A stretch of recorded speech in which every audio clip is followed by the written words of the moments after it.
Vendor জোনের একাধিক product কিভাবে একসাথে অর্ডার করবেন আজকের ভিডিওতে ওইটাই আপনাদের দেখানো হবে। তো আপনারা সবাই জানেন আমাদের অ্যাপসের ভিতর নতুন একটা অপশন চালু হয়েছে, সেটা হচ্ছে ভেন্ডর জোন। তো ভেন্ডর জোনের একাধিক প্রোডাক্ট একই ডেলিভারি চার্জে একসাথে অর্ডার করার জন্য প্রথমে আপনাকে ভেন্ডর জোন অপশানে ক্লিক করতে হবে।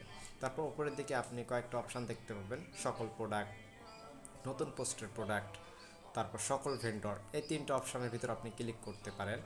অথবা এখানে যে প্রোডাক্টগুলো দেখতেছেন এখানে সকল প্রোডাক্টের ক্যাটাগরি দেওয়া আছে, ভেন্ডর জোনে সকল প্রোডাক্টের ক্যাটাগরি দেওয়া আছে। আপনি নতুন পোস্টের প্রোডাক্ট অপশানে ক্লিক করলে নতুন নতুন যেগুলো লাস্ট আপডেট দেওয়া হচ্ছে সেগুলো আপনি এখানে দেখতে পাবেন। সকল ভেন্ডরে আপনি ক্লিক করলে যে কয়টা ভেন্ডর থাকবে এখানে আপনি আলাদা আলাদাভাবে দেখতে পাবেন, এবং যে কোনো ভেন্ডরের ভিতরে আপনি ক্লিক করলে ওই ভেন্ডরের যে যে প্রোডাক্টগুলো আছে সেগুলো আপনারা দেখতে পাবেন।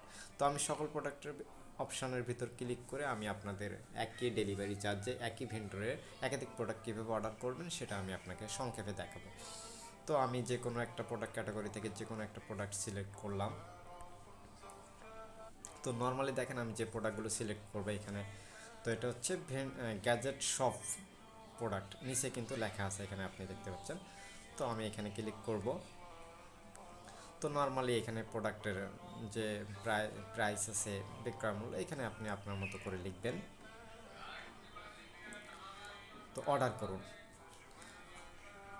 করুন, তালিকায় অ্যাড করবেন। একটা প্রোডাক্ট অ্যাড করার পরে সেম আগের মতো সিলেক্ট প্রোডাক্ট অপশানে ক্লিক করবেন।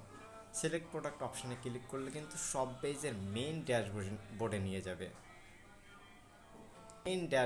যাবে। তারপরে আপনি কি করবেন, হোম যে অপশান আছে নিচের দিকে, এই অপশানটাতে ক্লিক করবেন। ক্লিক করার পরে আপনি আবার ভেন্ডর জন্য যাবেন। তারপরে আপনি যে ভেন্ডর থেকে, গ্যাজেট শপ থেকে আমরা কিন্তু সিলেক্ট করছিলাম, তো আপনি সেই গ্যাজেট শপের ভিতর যাবেন, সকল ভেন্ডর অপশানে ক্লিক করবেন, গ্যাজেট শপ এর ভিতর ক্লিক করবেন। ক্লিক করে আপনি এক বা একাধিক প্রোডাক্ট আবারও সিলেক্ট করতে পারবেন। এভাবে সিলেক্ট করে করে কিন্তু গ্যাজেট শপ যেহেতু আমরা অর্ডার করতেছি, এখান থেকে আপনি এক বা একাধিক প্রোডাক্ট একই সাথে আপনি অর্ডার করতে পারবেন। এরপরে কিভাবে অর্ডার করতে হয় সেটা আপনার ঠিক ওইভাবে অর্ডার করলেই হবে। আশা করি ভিডিওটা আপনাদের জন্য অনেক উপকারী হবে। আসসালামু আলাইকুম।